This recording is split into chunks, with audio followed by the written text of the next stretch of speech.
tonight.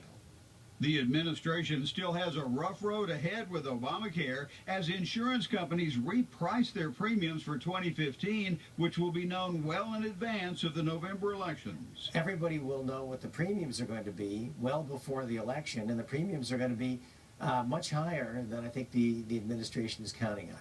Though some plans are seeking increases of less than 10%, many others are rising much more. Depending upon who you look at, some are looking at roughly 24-25% increases, some of the estimates. Others seem to be a little less, and of course it's going to vary by state. The premiums that they're facing are probably 15 to 20% higher than they were this year. So it's going to be a difficult situation, and I think the administration is not going to win on this.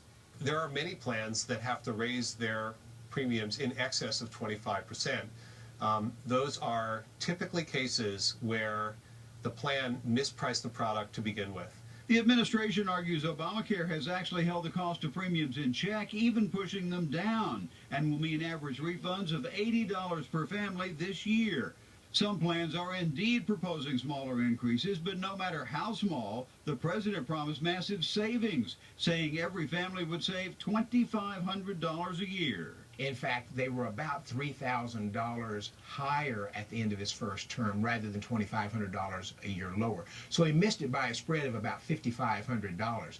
And they are continuing to go up. But analysts emphasize premium costs are only a small part of the total cost of health insurance. Recent reports show many people confused and unhappy they must pay as much as $5,000 out of pocket before a single dollar of coverage. They don't often look at what the other downstream costs are, and they're not only the cost of the deductible, they're also the cost of out-of-network service use. There has to be a balance there, and we're seeing that balance come out in higher deductibles, higher premiums, and of course in less choice. Which is why many states have proposals to broaden narrow networks, which will make health care easier, but also force premiums to increase even more. Chris?